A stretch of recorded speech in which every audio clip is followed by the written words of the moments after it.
Good afternoon from our studio in Amsterdam. Before I introduce my very special guest, just some housekeeping instructions for those of you who are not familiar with this system.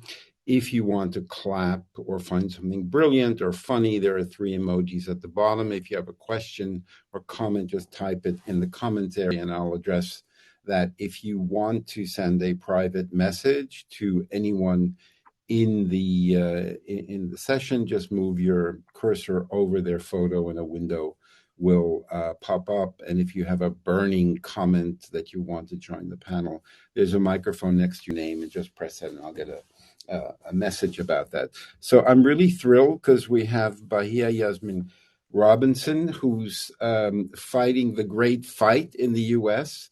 And I learned 2 very important abbreviations recently.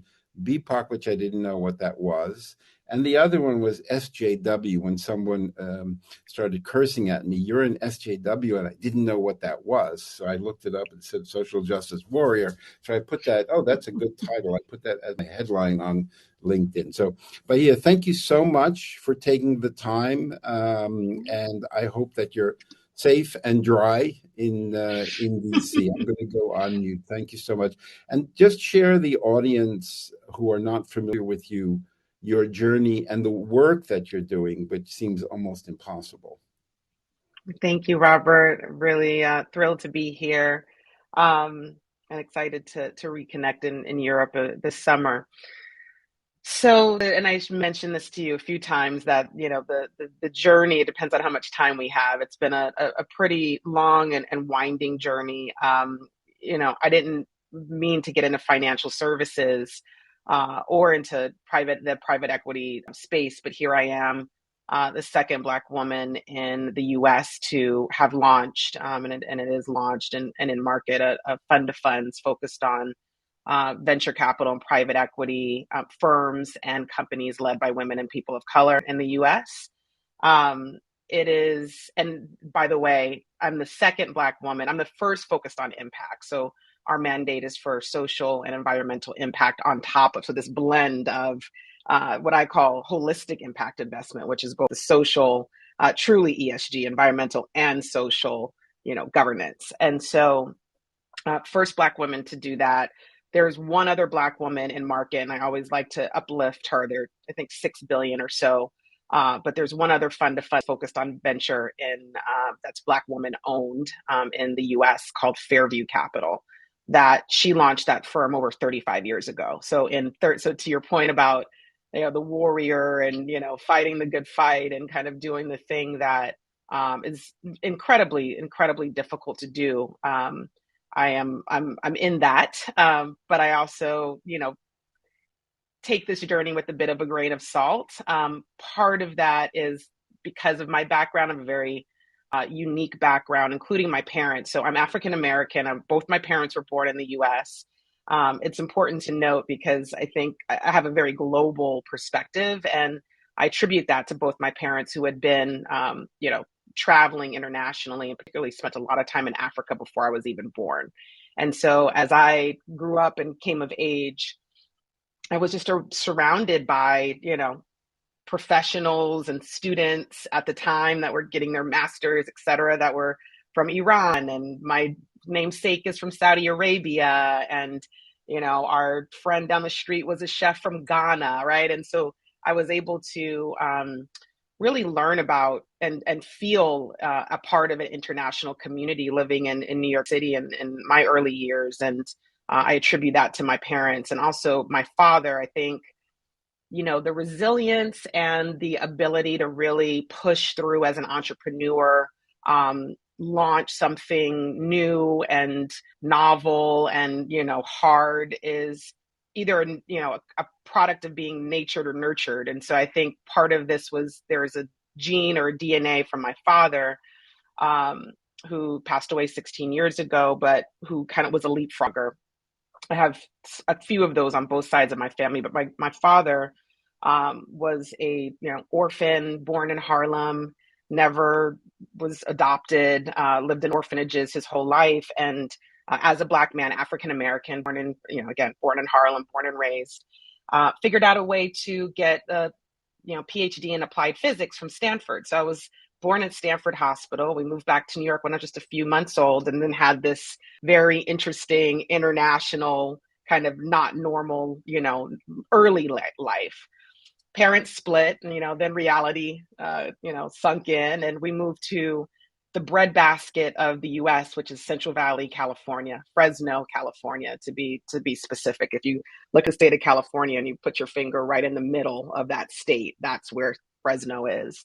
By the way, I'll kind of dip around, but the reason why Fresno is so important, I was on a panel last week with Ceres Global, which is the environmental kind of international. I'm on the president's council there, and before our panel, there was a really wonderful gentleman that talked about 2020 being the marker of climate, and every half a degree that the world gets hotter, the global shelf of where things get hotter and where things get colder are increasing. And it's, again, the map was so dynamic because you could see the spaces that get hotter.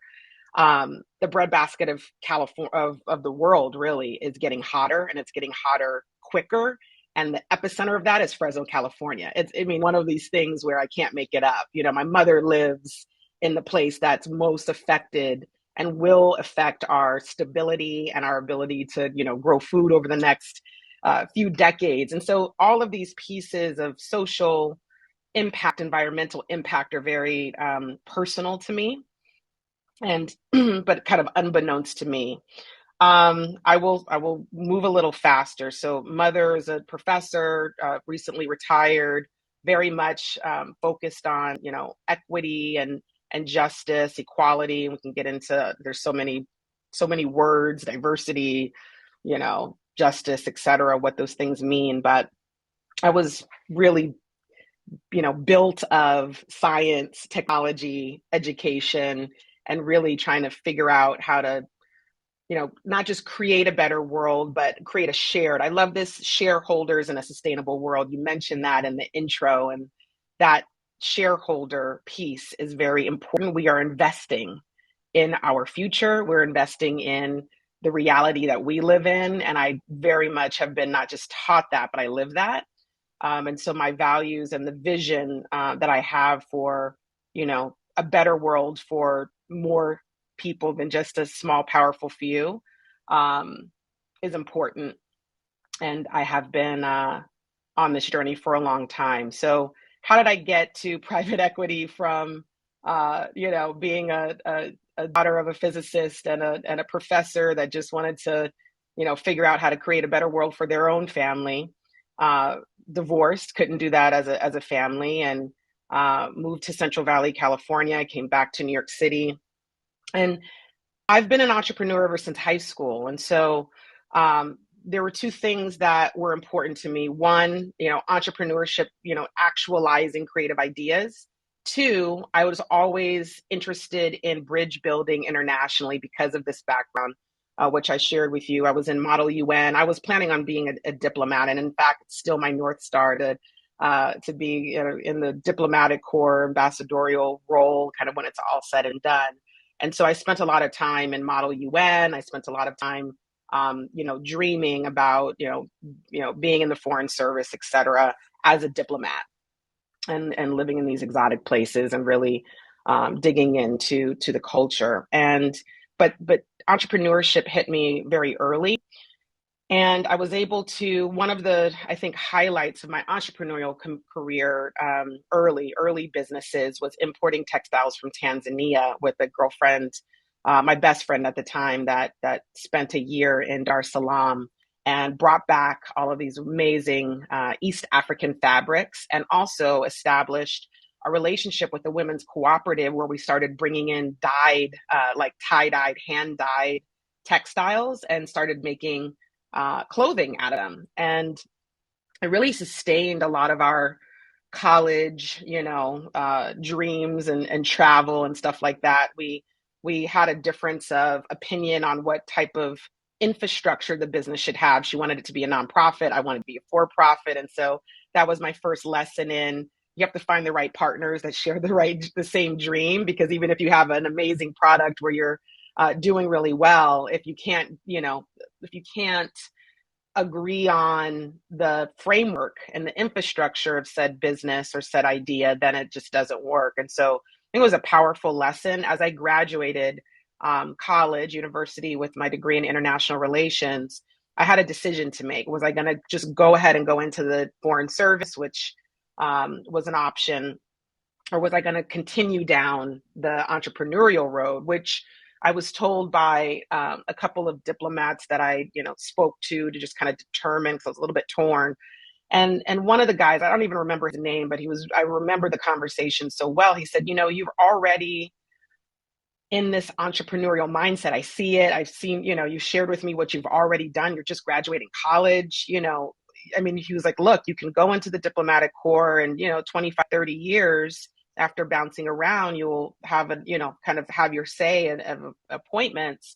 He said, but there's another way to do this. You could also be a really successful businesswoman and, figure out how to, add value to the country, and then, be appointed. Usually that's financial, support, right?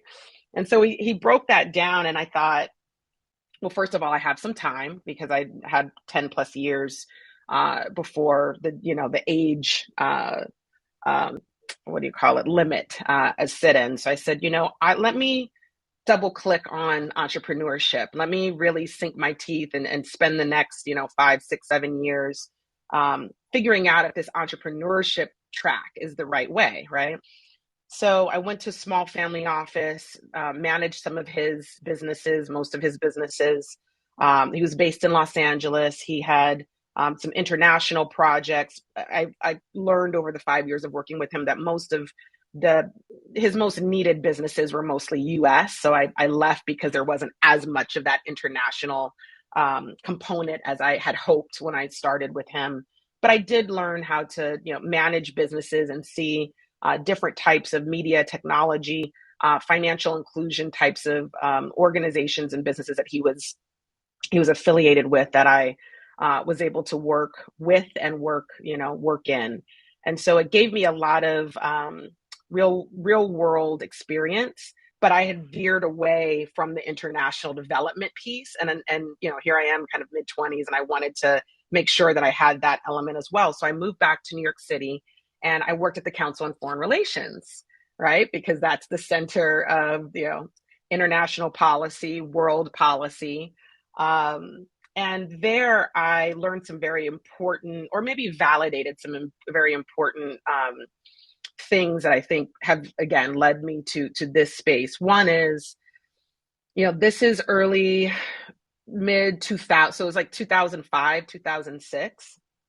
And so from an internet perspective, CFR, Council on Foreign Relations, was still, it wasn't a place where you could find all the information, including everyone that's at CFR, on the internet. Internet wasn't as robust in terms of data sourcing. I mean, I'm sure if you dug deep enough, but it wasn't as prolific as it is now in terms of information finding and fact finding. As probably most of us know, Council on Foreign Relations was kind of lauded as a secret, almost like a secret society, because it was all the world leaders at the time.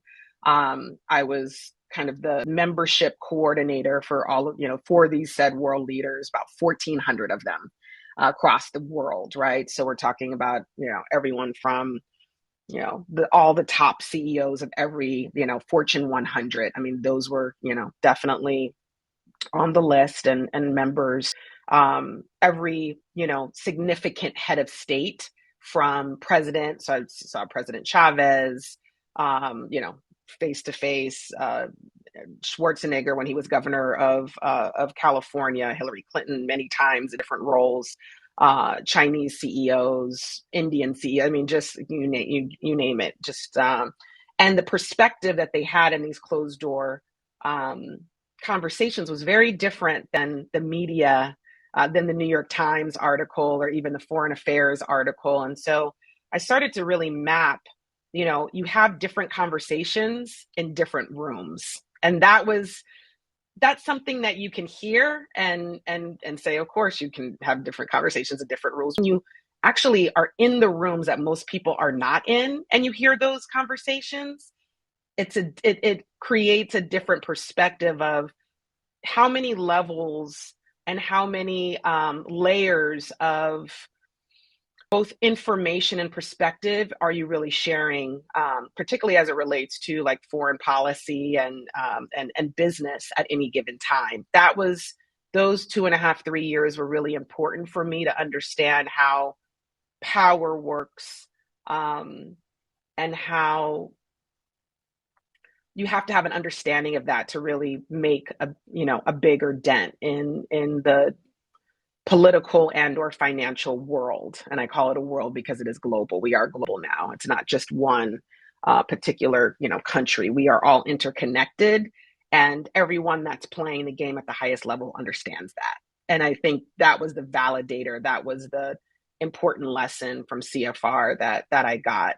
I left there. I'm, entrepreneurial heart. I was like, okay, I've been here, a few years, a lot of internal changes. I don't want to be a lifer, as they say. Council on Foreign Relations has a lot of, 30, 40-year, employees, because it's a pretty cushy place. It's hard to get in, but once you're in, people tend to stay if they, because of the stability that it provides. But I was entrepreneur, and stability is something that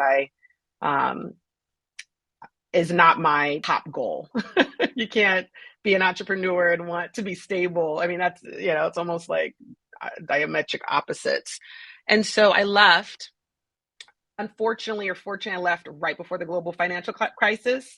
And so I went back into entrepreneurship, and maybe 6 months later, I'm back in New York City, and the whole city shuts down, and Merrill's gone. And, it's just like a full meltdown, and it felt like a meltdown. I mean, being in New York City at that time felt like the world has now collapsed, at least for about a year, little over a year, because the energy, it was just very depressing, to be here at that time. And so I did some international work, mostly in Brazil, philanthropic work, really trying to figure out what my next move was. And came out of 18-month, a little less than 2 years. And I was like, I've got to get moving here. I mean, I don't have a trust fund. I've got to kind of figure out what my next step is. And I was really lucky. So I started to really clarify end of 2009, what the next step was. I actually was offered a senior consultancy with a large social impact organization, which many of you may know, called Ashoka. And Ashoka was a leading, they pretty much, I think Bill Drayton coined the term social entrepreneurship. But it was philanthropic, right? I mean, that was this was precursor to impact investing, but it also was very clearly defined as, we make money over there, we do all the things which may or may not, be bad, quote unquote, or pollute the earth. But then at a certain point, we're going to give some of that back, right? And we're going to try to then do well and do good on the back end of that success. And so, I thought it was interesting. The opportunity that I had, that I took, I saw, was that there wasn't anyone really focused on providing client services. When I mean clients, there are a lot of foundations and family offices, Bill and Melinda Gates Foundation and Corps. There was Google, ExxonMobil, the ones that the projects that I worked on, which were all digital in nature, and all were looking for social entrepreneurs in specific countries. What I saw regionally, internally in Ashoka was, at the time, I'm sure this has changed, no one was focused on Africa. And because of my background and, and my trajectory, it all kind of interestingly came to a point where I said, well, is there anyone on the team that's focused regionally, like on Africa? Because we had the woman in India. I mean, people were kind of globally focused on different sectors. And they said, well, we have local staff in Nairobi, and we've got some things on the ground. We have some other things in Ashoka that are working. We have a Cape Town office. We have a Nairobi office. We don't have a digital kind of regional presence. And I said, well, could I be that digital regional presence? I'll figure it out. And because no one was doing it, they said, sure, I mean, take it. It's probably harder than you imagine, but just take it. And I was like, I don't think that's the case. And so I was able to focus on Africa for a little over 2 years. And again, the Midyar networks, the Bill and Melinda Gates Foundation, Robert Wood Johnson, ExxonMobil, Google, et cetera, they were all looking for social entrepreneurs across sub-Saharan Africa. And so I was able to build these relationships in this kind of what I call partnership matrix across sub-Saharan Africa, because as these clients came in and said, well, I want Nigeria and Southern Africa, and I want Chad and, Guinea. I mean, it was, very different. Also interesting which organization, how they thought about, sourcing. I can get into that in a different conversation, but sourcing, entrepreneurs in certain countries, I started to learn about not just the country but the infrastructure. And I realized that, broadband, because of some of the private equity work and telecom, Safaricom, Vodafone opening Safaricom, the optic cable coming out of Nairobi, et cetera. There were these patterns that I was noticing and that I was starting to track around digital infrastructure. And so, very quickly I realized that, Africa digitized and Africa, kind of plugged into at the time we said World Wide Web, no one says that anymore, would be a very powerful, movement maker for the continent, in a lot of different ways, because every country is different on the continent. And I got really excited and curious, and I thought, this is I'm ahead of this curve. I'm on the front of this wave, because in 10 years, this continent's going to look much different than it looks now. And so I, very quickly was able to do two things. One, provide a lot of value to the clients through Ashoka. But then I got hungry again as an entrepreneur, and I said, well, I'm not moving to Arlington to work internally at the headquarters. I want to be in Africa. I want to I'm in Atlanta at this point. I want to be in Africa. And so I got very lucky again in having the opportunity, because of building the network. This is back to that network effect and relationships, that I was offered again this opportunity to build a venture philanthropic fund, and also do a lot of programming for nascent first-gen tech entrepreneurs across sub-Saharan Africa. It was like dream. It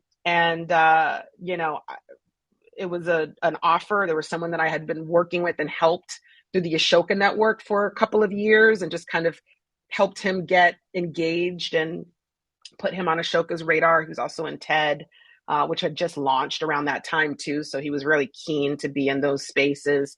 And he called me and said, hey, I'm starting this other tech business, but there's this money from the State Department, from the Bureau of African Affairs, and they really want to build out this venture, fund, but philanthropic capital would be from the State Department. World Bank is going to put some money in, and we want to build this public-private partnership with these, corporates, et cetera. Again, this was the work that I'd been doing. He was like, you've done this work. So, as far, I don't want to do it. I can, I think we should work together, but you'll actually lead it. And so 6 weeks later, I was in Uganda, and it was just like, you talk about, I had to push through all these barriers and the self-doubt, and how am I going to get to that next level? But, tenacity and listening and, learning and just being prepared for the next opportunity kind of got me there. And so we were able to launch, it was called the Africa Fund, APP. So Africa, we thought it was clever, but we were able to do that. And really, work with the embassies, because of the State Department.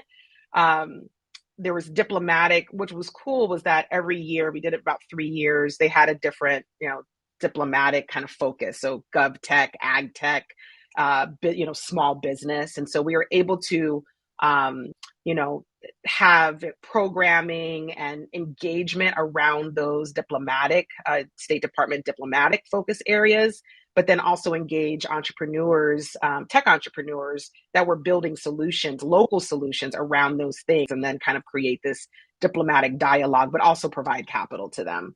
So it was wonderful. I was able to, go traverse East and West Africa. Spent a lot of time in Uganda, some time in Nairobi, Lagos, Accra. I went to Ethiopia to speak at the UN through UNESCO and a few other, just really interesting. I also spent a lot of time in Europe, kind of evangelizing around the tech, um, the burgeoning tech explosion, and how investment should not just be philanthropic. So this is where I started getting into a little bit more of institutional space, because again, remember, social enterprise, impact investing, social impact, it was all in this kind of DFI, development finance, philanthropic capital. That's not real money. That's like giveaway money. That was the energy around. And it's changed. I mean, it's changed a lot, but it's still there. It's still present. I think it's a lot different now. Impact investing looks 1,000 times different than it did 10 years ago, even. But I was part of that. So I've really grown up in this impact investment conversation, and I've moved as the industry, as it's become more and more institutionalized, from philanthropy into kind of the mainstream institutional space. And again, I did it kind of step by step, not really knowing where the next, where it would lead me, but have that North Star of, social impact, environmental impact, equity, both gender and racial equity. And I know we haven't gotten into that yet, but that has all been infused in the work. So there was never we're doing this work. Oh, by the way, we need women. Oh, by the way, we're the Black people, or, we're the brown, right? Black and brown folks. You look in certain rooms, and then you realize, if you actually take a look at, the complexion, that it sometimes does not, it's not inclusive, right? And it's not holistic, and it's not representational of the populations that either that room is serving, or even of the industry. I mean, there's no industry that should be all one thing, right? And yet but it's been, built that way institutionally. And institutionally means, colonial and, imperial. I haven't even said that word I don't even know when I've last said that word, but, from an empire perspective, from a power perspective, we're really addressing these things now. This is the first time where I think we're really cracking open this. What does diversity, equity, inclusion means? What does true impact mean? What does sustainability mean? How can that be infused with equity? And, by the way, we need to, roll back the warming of the planet, like yesterday, right? We have to do these things now, and hopefully we can do it in a way that provides more stability, for the planet, and that we're able to have, more opportunity. And I say I mean, humanity has more opportunity to thrive. And so, there was a point where, after working in Africa for a few years and coming back to New York in 2014, I was only coming for a few months for a project that I was kind of advising on, an Africa digital media project. I saw some things that bothered me in the city. I had left, as I had shared with you, right around the global financial crisis. I came back, just like 5 years later. And the city had changed, and in two ways. One, it was just cleaned up, and it was, not depressing. There was the vibrancy. New York always kind of, bounces back. But Bloomberg had done such a great job of bringing, the city into more of a tech-enabled kind of city, and infusing it with venture capital and private equity around like investing in technology, because Bloomberg was such a tech-forward brand and entity, right? From Bloomberg Terminal all the way through. I mean, even if you go now, it's pretty forward thinking. And so, but what bothered me again is the representation. So I saw all of these new VC firms that had not existed, were not based in New York in 2008 or 9, thriving. Not a woman. I mean, I remember one firm that was women, run and led, called Female Founders Fund. Outside of that, all white guys from Silicon Valley or adjacent.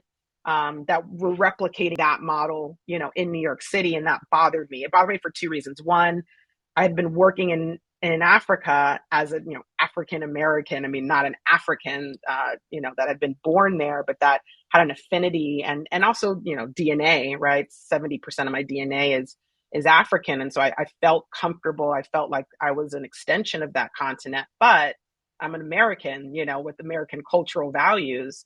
And so I just wondered, like, what is this? Africa, like it's that's another conversation, but what are we doing here in the US where technology is not being represented by women or people of color, like nowhere.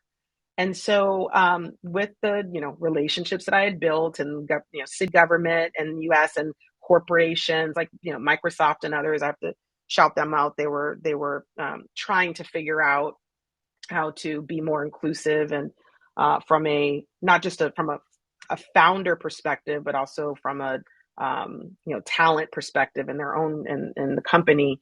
And so I had the opportunity to consult kind of across public-private partners. You need to start to engage and build ecosystems of underrepresented Black and Brown, Latinx, et cetera, founders.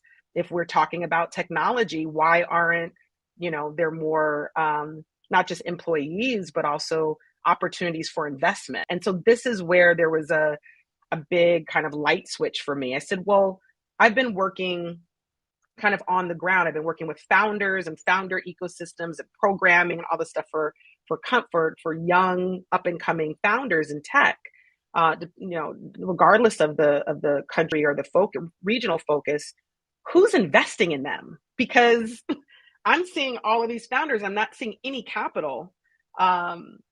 That's, again, outside of these large numbers, these development finance institutions that I'm talking to are saying, well, we need to deploy $500 million. And I'm like, but they need, 500,000. And so how do you rectify and how do you create reasonable and meaningful vehicles of investment vehicles for each stage of growth? I mean, to me, that's just like common sense. I don't have to have a PhD in economics to figure that out. And so we've got this model and it should be a blended finance approach and it should be this and that. I was like, but nothing's being deployed. And so after year 1, 2, 3, 4, and there's no capital moving, and we're having all these conversations in Berlin and Amsterdam and about small and medium-sized businesses and economic empowerment. And I'm like, but the model doesn't work. And so are we philanthropists? Are we investors? Are we investors that are trying to have social impact or environmental impact focus? Like, we need to get clear on who we are here. And so I got clear. And so I started to look again at the kind of problem and the matrix differently, and decided to, because no one could find, and this was the response after years of saying, well, where are the managers that are Black and Brown, that are women led, that are investing in women's health, right? Because women know about women's health, or at least understand some of the challenges and some of the solution making. Why are men the ones making decisions on women's health, like whether it's a doctor or whether it's a startup? And so just asked to me very, very basic questions, and there was no answer. But then I would, go around the world and see a women's fund led by women or women of color that were figuring out, either they were, using their own capital or their own inheritance, or, there was a different types of women and people of color coming at it with different types of capital, and just kind of depended on what their personal situation was of how they got started. But they were very slowly making it. I mean, very slowly, but pretty diligently, making themselves into kind of funds or fund managers, or creating vehicles to be investors, to be angels, to start to move capital to what they thought were, relevant world-changing solutions driven by technology. And so since it was not, on the radar of anyone, I decided to build and launch a platform originally called VC Include, to aggregate best-in-class women-led and diverse-led, what we call emerging managers, meaning, nascent managers that are, have either 10 million to $100 million to invest in social and environmental focused, tech companies and projects, pretty much run and built by women and people of color. And again, just thought it was a good business opportunity because no one was doing it. And so that entrepreneurial spirit was the catalyst in me kind of figuring out each next step. And so, when I launched in 2018, before, pandemic, I had enough of an understanding of there was a market and there was something there, and there was a connection to be made. But since no one had done it, and there wasn't really a proxy for, there were some reasonable, things that indicators that it was a good time and that there was a need. Part of that validation was from the managers that I was talking to. They were saying, if you built this platform, we would pay up to whatever that threshold is that we can afford to be part of a committee of other like-minded managers and connected to other asset owners across family offices, foundations, institutional investors, maybe not so much because of the investment thresholds, but put us in the room. We at least need to know them. And so I was able to start to kind of galvanize this community of managers and of asset owners. And I launched at Skadden at their headquarters in 2018, and with about 65 or so GPs and LPs, some of them, the Goldmans and the Kenzies and folks that were starting to build impact platforms, right? And so there was this interesting, okay, you have managers, impact platform, they're still too nascent for, an institutional platform, but we need to kind of know what, this is like a trend analysis kind of thing. So I was able to bring in a lot of institutionals, foundations, because of my previous work and family offices, and start to really build a narrative around this opportunity to invest in these firms that were the best at choosing particular types of founders. And in 18 months, I had 200 funds, 200 firms. Yeah, it was. I didn't know exactly what the number was. I thought, hey, if I could get, even 50, that would be like a good start. And I had such a high demand that I actually couldn't handle it. I was still a very small firm. I think we had like 3 people. I was doing all the work. I still am kind of I'm the workaholic, but I got excited at the opportunity set. And right as I was kind of signing my next, bringing on some more staff and support, but also signing some of the larger firms that on the LP side that really wanted to work with us to kind of build a platform, COVID hit. And literally I was in New York the first week of March. And by that next week, I think it was the 13th, was a Friday, everything was shut down. And so my whole business model, the entire, get GPs and LPs together, see how amazing and brilliant, all of these, women and, people of color are doing, all these different strategies. I was strategy agnostic. It just had to be venture, private equity, and this, lens of impact investments, and really dig into what that means and be a part of that conversation. And so it threw me into, as with many people, into, what does this mean for, 3 months, 6 months at the time. In the beginning, we didn't know how long it was going to go.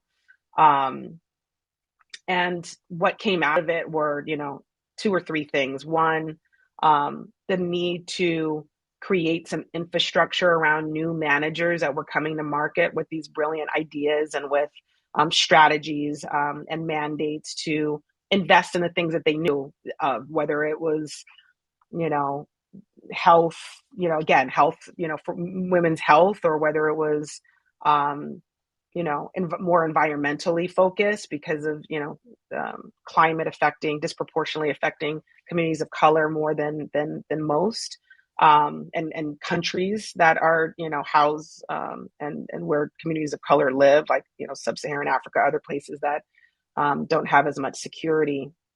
And we were able to build and launch a nonprofit to provide some infrastructure training around developing an institutional grade asset management firm. We were also able to launch a firm because I, at this point, had galvanized so many impact investors that they were like, "We want to work with you to build an investment platform." And so that's, I mean, I was a little bit drug along in the beginning. I was like, I don't, necessarily want to go that route. I want to, add value. I want there to be investment. And they're like, but why wouldn't you be an owner? You're building this. So why wouldn't you also invest? Because you have better insights on these managers as you're helping them grow than really anyone in the space. And so after a few years, a few very smart people that have done this before, on the institutional side, twisted my arm with a lot more money than what we're raising, twisted my arm to build a firm. And I'm so excited and grateful that I did. And it was a big leap, another big leap, right? That leapfrog moment where you don't know exactly where, if there's going to be a safety net there, but you leap anyway. That's what entrepreneurs, I think, do. And we were able to, we've closed capital on our fund of funds, which is why I'm saying I'm the second in the US. We are raising $75 million for a concept fund of funds, a fund one. We've already made 9 investments there, and we're in market and really excited about that product. We've launched it right when the recession, question marks. I mean, it's always difficult to raise capital, but it was incredibly difficult in this last year. But we've got an asset management firm that has also a direct investment vehicle. But we've now supported 55 additional firms with, education support. We've provided non-dilutive climate capital to climate focused BIPOC-led funds, and for working capital purposes as they're building their firms. And we've invested in 9 firms that are already up and running and going. And so for me, looking the next 10 to 15, 20 years and knowing that we've directly touched, supported, and or invested in hundreds of firms within this kind of impact space does, to me, feel like I'm, starting to build the world that I want to see for my children and for the next few generations to come. So I told you it was 15 minutes when we started for the background, but here we are. Thank you so much for having the perseverance, for not giving up on, all these bumps in the road. I jokingly say to everybody who's starting a fund as an emerging manager, tell everybody this is fund 3, not fund Right. 1 or 2. Just jump into fund 3.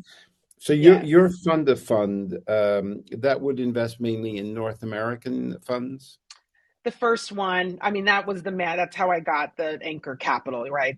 Our LPs wanted, a racial and gender lens, mostly. I mean, we have a carve out, but mostly US. So I'd say about 85% or so is US focused. But I mean, you've heard my background. It's as we expand, we will expand across geography.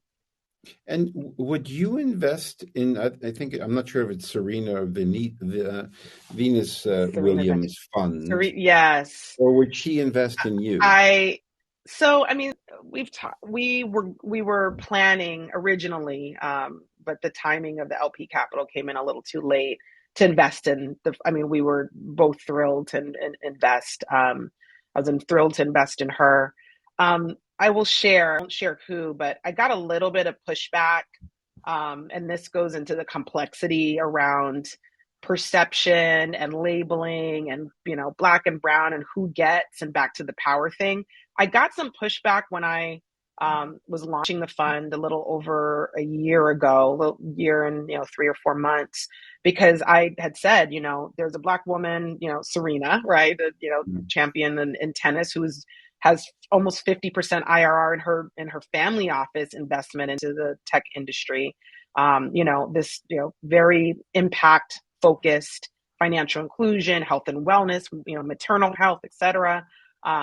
Focus on doing well and doing good. We've spent a lot of time with her team, and we were really excited. And some of the feedback was, we don't want to be associated with Serena.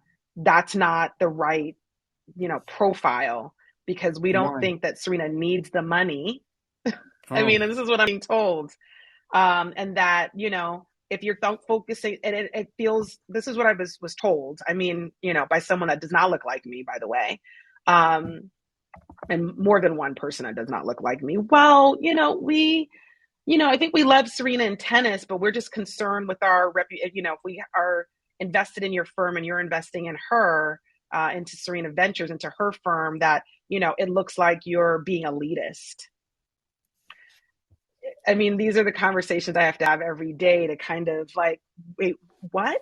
I mean, she comes from an underrepresented background. She started with nothing. She was the, world champion. This, now she's doing something and crushing it equally, right? In the tech, venture investment space.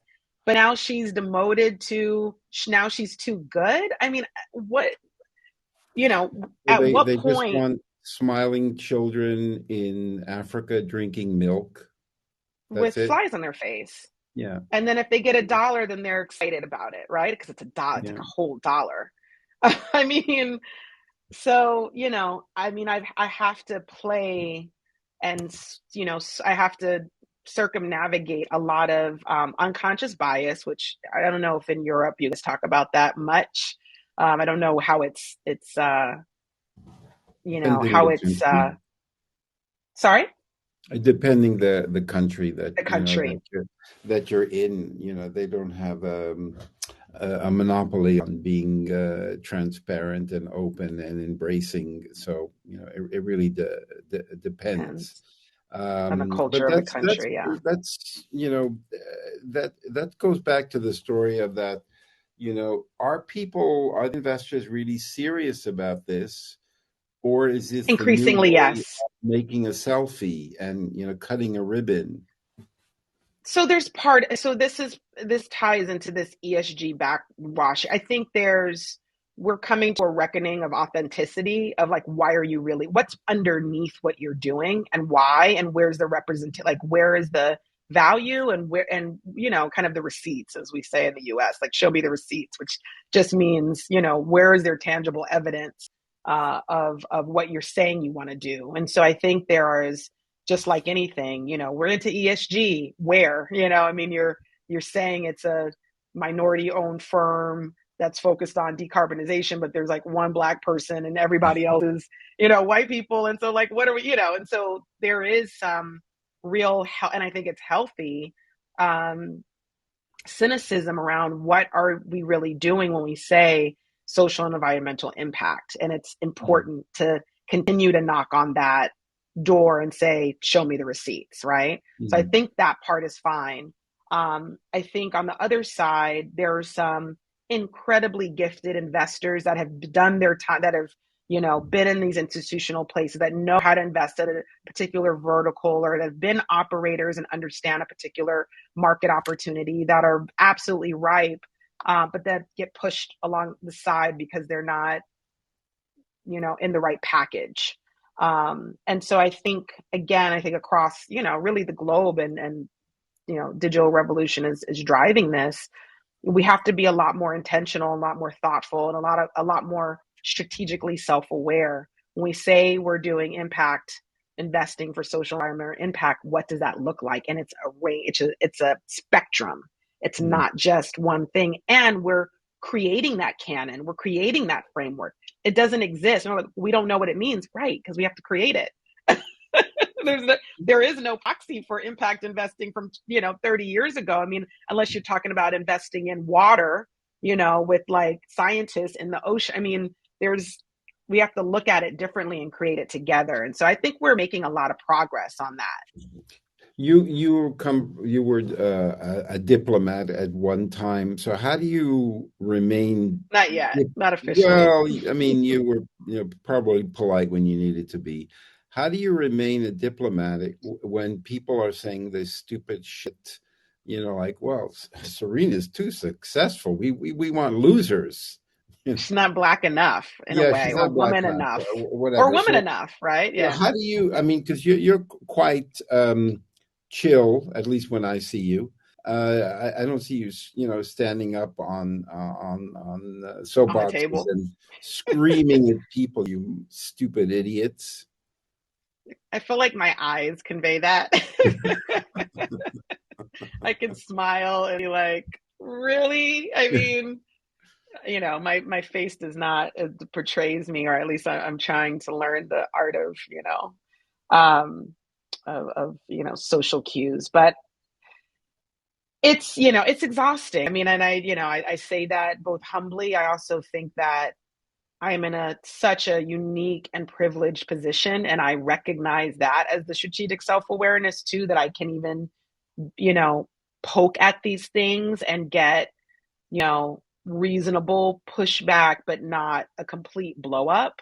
And I Mm. do think, and I agree with you, that is, in a way, I have been a diplomat this whole time. And that's and I will, when I get to that final North Star, it'll be, kind of osmosis. And so I'm excited about that moment. But, I have to do a lot of self-care, a lot of allyship, which again, I don't know if Europe, owns that term, but that is going to the people that understand the challenges, understand the nuance, understand that every day is, a bit of a struggle, and that I can go when I'm at my lowest and I'm like, I am gonna like, you know, lose it, and that they can say, just take the rest of the day off, like we got you, let's go to dinner, cut off your phone. One of my advisors says, cut the strings to all of the I need to do's, like the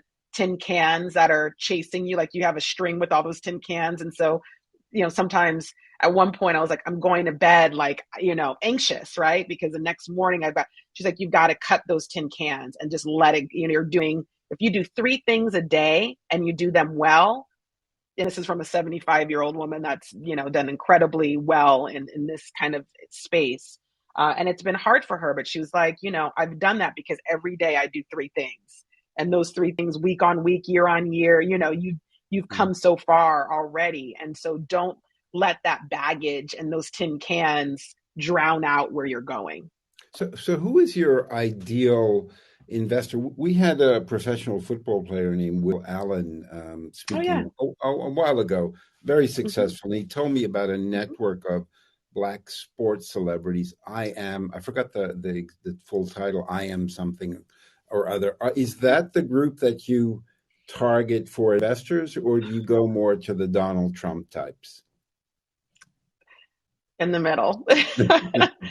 um, my job is to find the mission, vision, and values aligned investors that are either ready to allocate now. It's sifting through, I mean, it's, sifting through, thousands, because everyone's at a different place of their understanding. There's an educational um, hurdle, depending on those athletes. They're used to getting what they want. They want to invest in the sexy thing. They want to, like, not all of them. I'm just creating more of an archetype. So if there's any, sports people, or if anyone watches this later, it's not a dumb sports person. It's just, if you haven't been investing, if you haven't been in this space for, since it started, I mean, there's just a lot of nuance. Again, it's like, what does this mean? What does that mean? And also, where people really gravitated to, because investing and capital is emotional. I mean, ultimately, there is this emotional pull. You want to do well with the capital that you are either a steward of, or that you've been able to earn. You've had the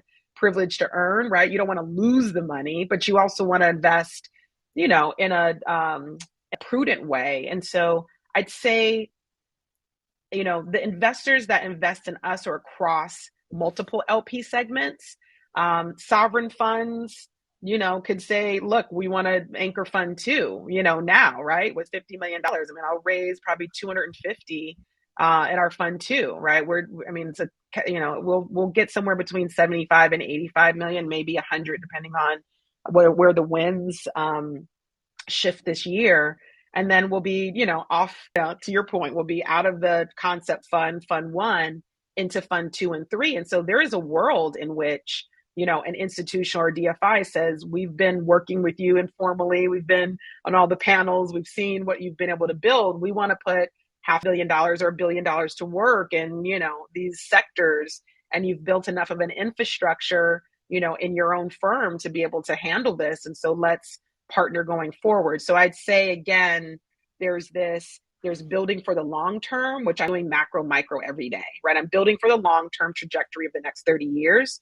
But then I also have to close a $75 million fund, right? And $125 million, 75 into fund to funds, 50 into a direct vehicle. And I need to be able to do both of those things at the same time. And so it's an exercise of, you know, time management and sequencing ultimately. What can this audience do? Because I know you have a call shortly, so And we I see need some friends. to stop on time. What can this audience do to help you other than writing a check? Evangelize, invest. I mean, if you don't invest in me, invest in the larger ecosystem. It's not just about me. I'm here to, create a larger story and amplify hundreds of managers. And so I'm just as happy, and everybody knows this on my team. It's not the good thing about owning a firm is you can say whatever you want. I'm just as happy as a investor investing in a firm that we've supported as investing in us, right? So net, that's still a major coup for us. And so if you can't invest now, think about when you can, invest in us or the, platform of managers. And, don't be afraid to put some money in a couple of places, obviously diversify. And, your first bet might not have been the right bet. And that's just, do the same thing with stock markets, right? And so don't think as like this is a zero sum game, or that, every dollar has to be a 10x. That's not how any of these asset classes work. You put some money, does well in 1 year, it goes down a little bit, you're investing for the long term. And so I think those are the things. Become an ally, understand the nuance of both, racial and gender equity. It's so complex, within and without those communities, within the communities as well as without. There's all these, challenges. And so, but we have to be braver, and we have to, put our money where our mouth is. I mean, we can't hoard. The climate, the planet is getting hotter, and we can't take the money with us. So we should act. Thank you, and don't forget. Even though Credit Suisse went bankrupt, what their final report said, there's 4.6 times more wealth than there is GDP. So lots of cash out there. I want to take a quick group selfie with everyone who's here. Just wave to the camera, and it will collect all the photos. After about an hour or so, we will send out the link to the replay, and also anything that Bahiyah wants to share that we want to add. Just send me a mail or a text, and I'll do that. I want to thank our Bahiyah very, very much for taking the time and really fighting the fight, and such passion and commitment in spite of all the bumps in the road. So thank you, and also for having the energy, keep it going. I want to thank our entire production crew, Sam, our producer, crypto genius and ramen critic, Ricky, my absolute better half with no filter, Xi Jinping, our head of transparency and integrity, Vladimir Putin, our head of conflict resolution, Marjorie Taylor Greene, the Nobel Prize winner for stupidity, Elon Musk, our humility coach, and George Santos, our chief mentor. So thank you all very much. We'll do a very short speed networking for those of you that want to join. You're more than welcome. But thank you so much. Thank you, Rob. Stop by when you pass See you through soon. Amsterdam. Let Will me do. know. Thank you, everyone. Bye-bye. Thank you. Bye. Stay well. Okay, and let's do a party. Okay, that's that. And 6. Okay, let's start.